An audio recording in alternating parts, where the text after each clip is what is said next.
Happy Thursday. We'll wait just a few minutes here and let some of our viewers join us before we get started. Make sure you say hi if you get on here. Tell us where you're watching from.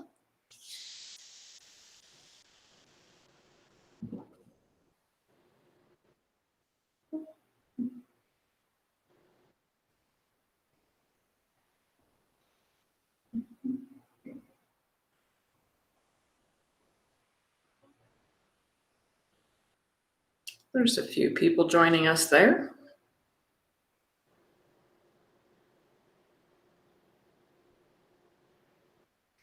Hi, Amanda, Lori. Lori from South Dakota. And Amanda from Minnesota.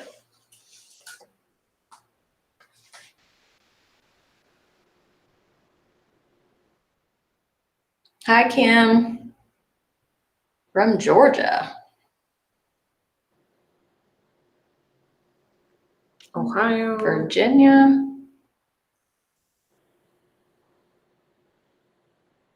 Hi, Melissa.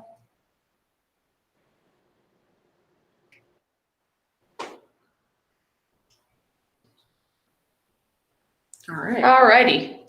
Hi, everyone. We're going to go ahead and get started. We have a special guest with us today. Jeremy is with us from Spartan Mosquito, and he's going to talk about how to keep those pesky mosquitoes away. As always, please put any questions that you might have in the comments there.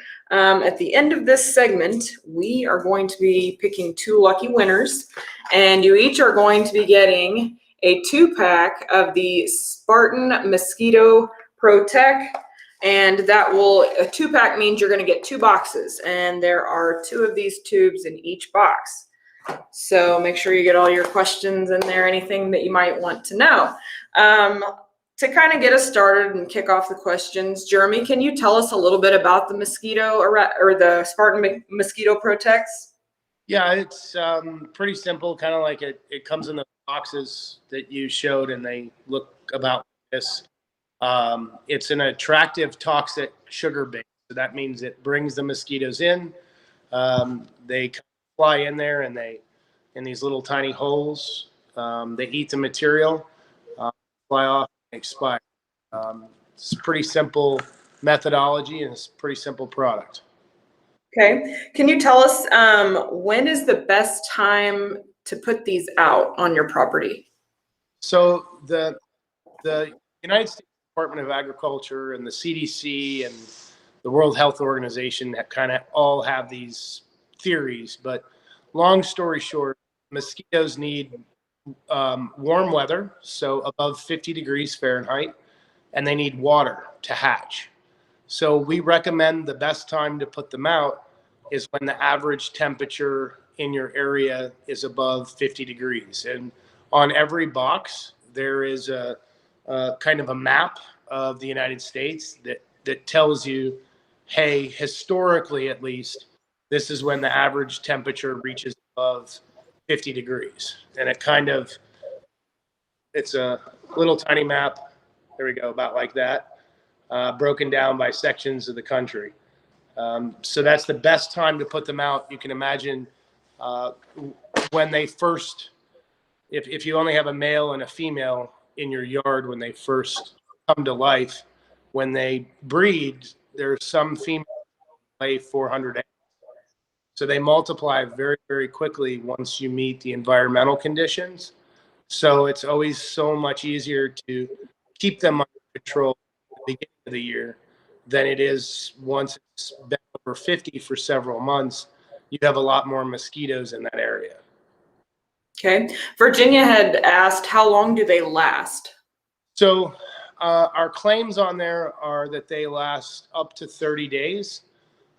This is largely environmentally dependent. So it depends on how much rain you have, what the temperature is outside.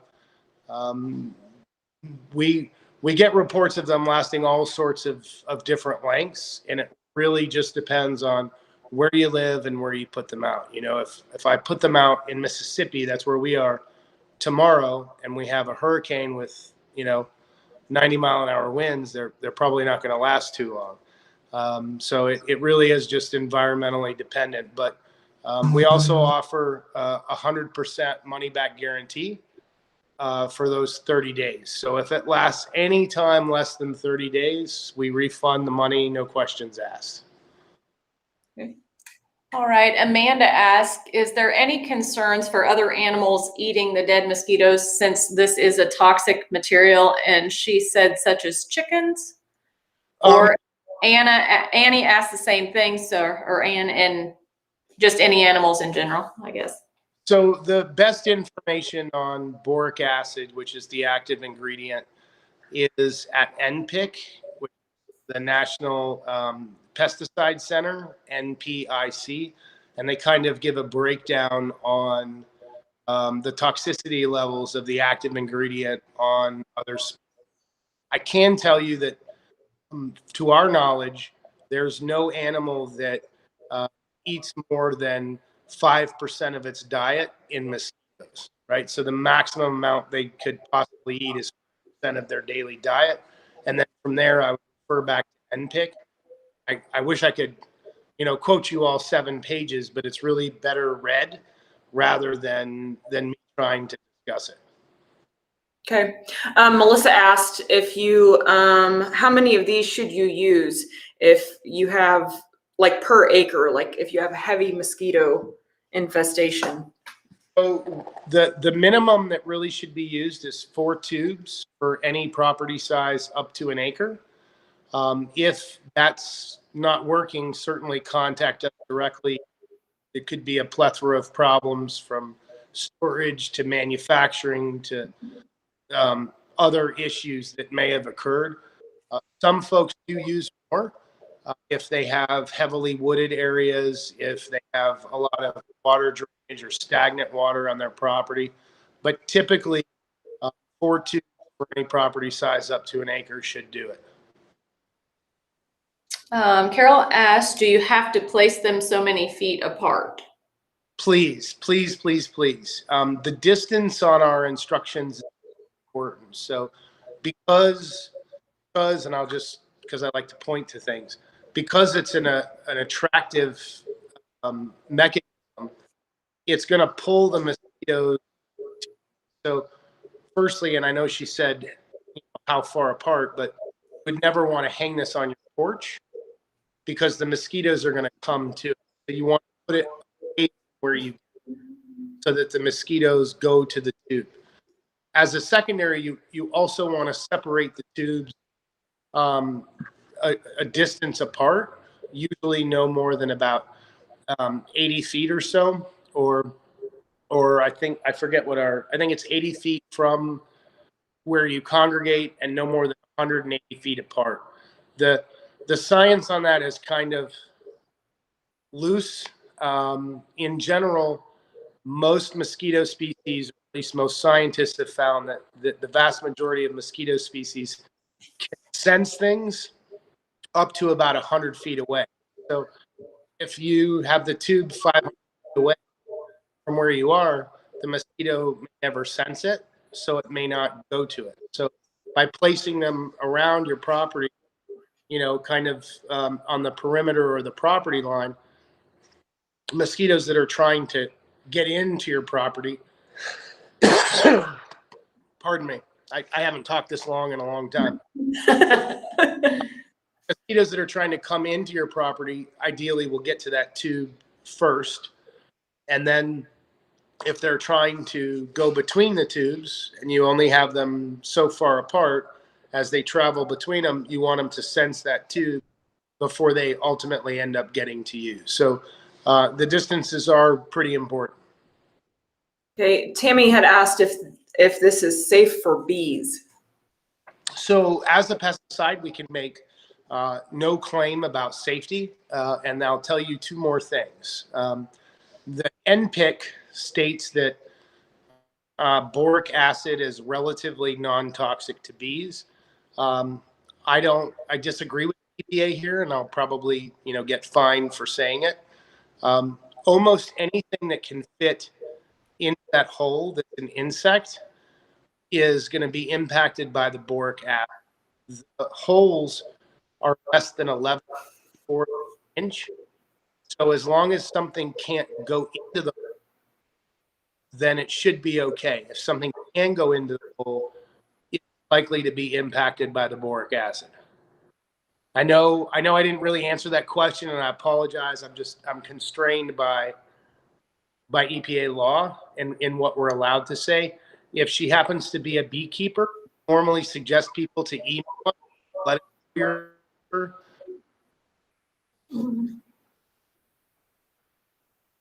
Uh-oh. Froze up a little bit there. Let's hold on and see if he comes back. Okay. Bee- Uh-oh.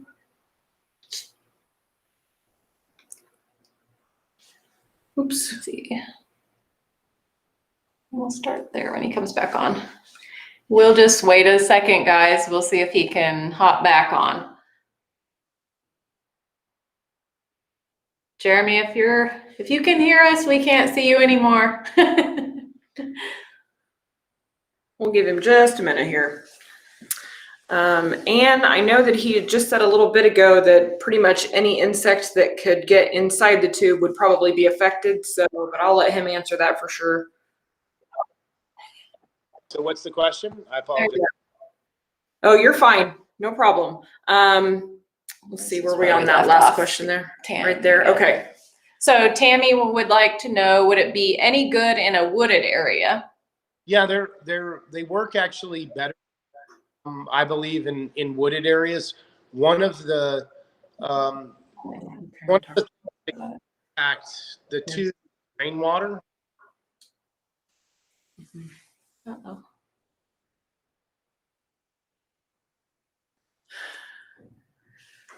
You're froze up again.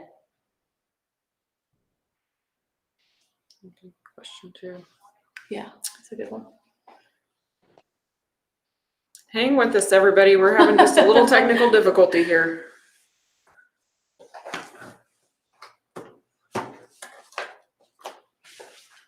How's everybody's day going?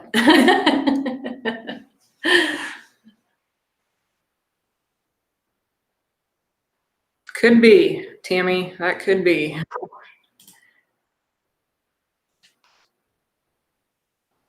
Are you there?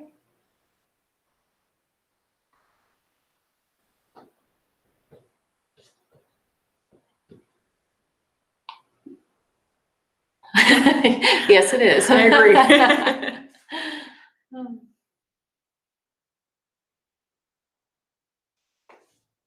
Well, kind of acted like it wanted to work there, and then it wouldn't. This is where we were, so. Okay. We'll give him a couple more chances to get back on and see if we can get it to work.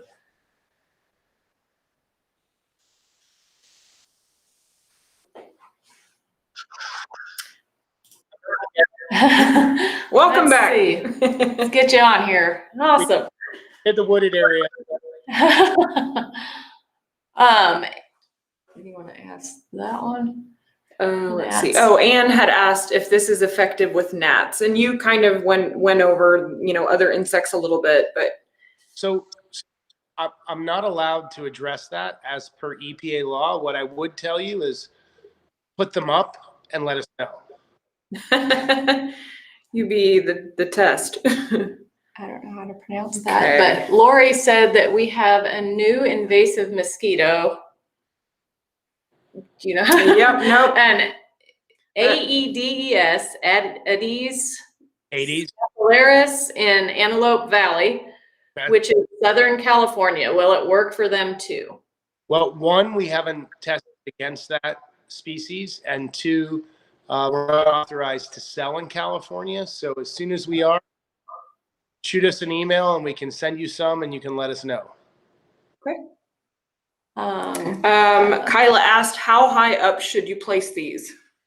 Typically, we like about 6 feet. Reason being, primarily when I got started, just to tell you guys the ultimate truth, is that if they're lower, animals, like dogs and small children, I have small children, they like to, you know, ooh, what's that? Let me go play with that or see that. So we like about 6 feet up, and ideally on a tree branch next to the trunk. And that's to keep it from blowing away. You know, if you hang it out like a Christmas decoration at the end of the tree, a strong wind's going to blow it. But ideally about 6 feet off. Okay. Are these made in the USA? They are. In fact, they're 100% American made.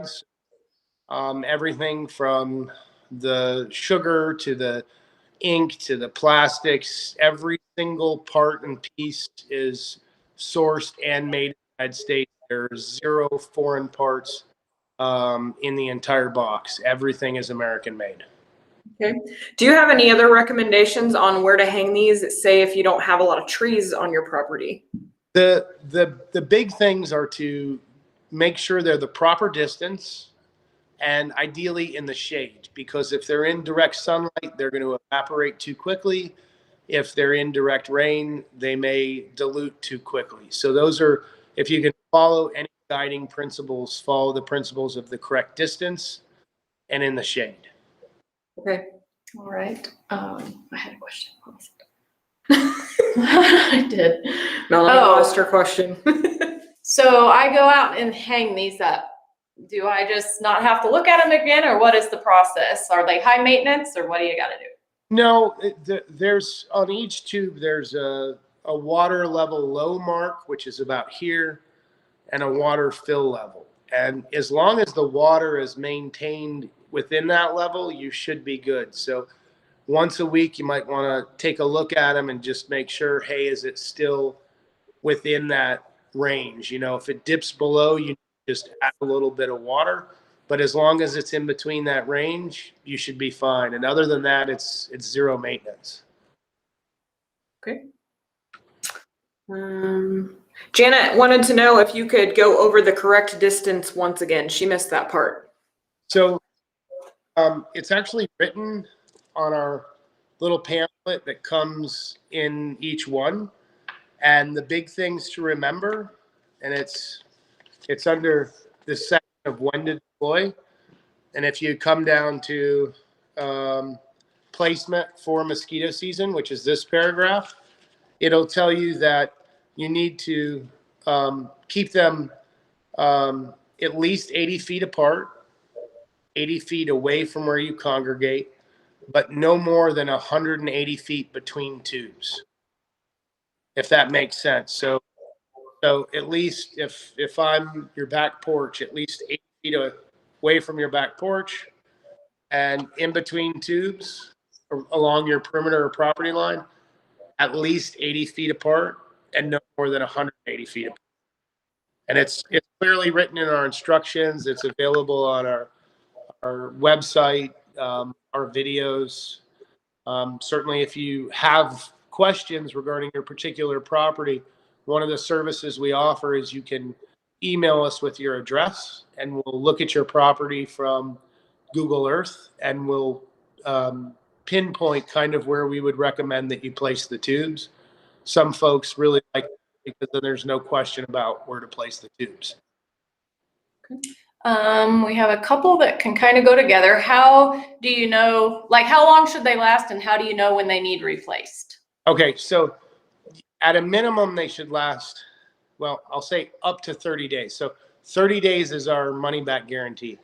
If you start getting mosquitoes, you need to replace them. Now, keep in mind that every time it rains, we know that mosquitoes need heat and moisture. So after a big rain, you may have mosquitoes for a day or two. Wait, see if they subside. When your mosquitoes are back, you'll know the difference. When these are working and are effective, there are very, very few mosquitoes around. You'll know the difference. We recommend replacing them every 30 days just because how quickly they can reproduce with, a female possibly laying 400 new eggs. And then a few weeks later, all of those eggs could potentially lay 400 more. So you want to kind of keep the population under control. The best way to do that is to replace them every 30 days. Some folks do wait longer, but they may end up with more of a problem. Okay. Kathleen, there are 2 tubes in 1 box, if that answers your question. She had asked if they were sold as singles or pairs. Yeah, please don't.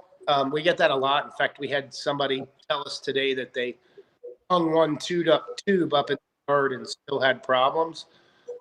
If you don't follow the instructions, there's a 99% chance they're not going to work. So try to read the instructions and try to follow them to the best of your ability.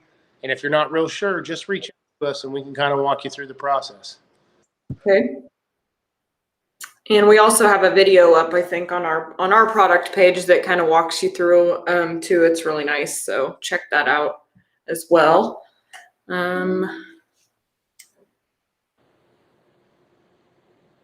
Dana is asking, she says she doesn't have any trees on her property. What would be the best placement under the eave of the house? Please no. Please, please, please no. A lot of folks ask that all the time. Believe me, you're not alone in asking that question. Because these are attractive toxic sugar baits, if you put them under the eave of your house, you're going to pull the mosquitoes toward your house. That's something we want to do. So for your particular property, just email us. I think the easiest thing to do. It's info@spartanmosquito.com, or you can fill out the contact form on our website. Know what your address is. We'll look at it from satellite imagery. We'll make the best suggestions. And then we can just kind of go back and forth and find out the best place. But please don't hang them on the house. Okay. I think that's it for the questions. Did you have anything else that you wanted to add, Jeremy, before we wrap it up? Not really. One of the common questions we get is what are the ingredients? So the ingredients are basically sugar, boric acid, and yeast. And people ask us what boric acid is. It's it boils down to a metal called borate, and borate is commonly used in lipstick, blush, mattresses, women's sanitary products, emergency eye wash.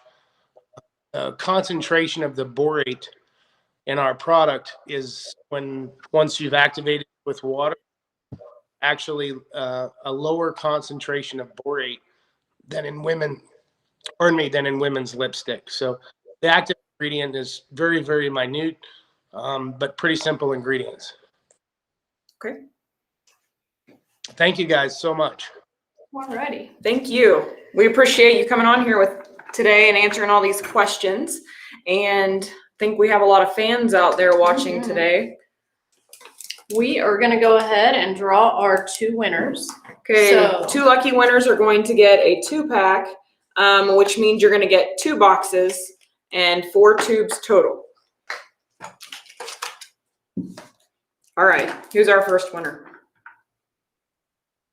Lisa had a question. It just came in. Can you hang near the bug zapper and will it work as well? So that's a really complicated. But I can tell you we've never hung it by a bug zapper. That's first and foremost. So I can't comment on efficacy if it's next to a bug zapper. Certainly, if I hung it on myself, just to give you an example, my attraction, like my carbon dioxide, my smells, my lactic acid, my octanol, all that stuff is going to overpower this tube and they're going to come to me. So I don't know. Try it by a bug zapper and let us know what you find out. I have no idea. We've never tried that before, and that's the first time we've ever gotten that question.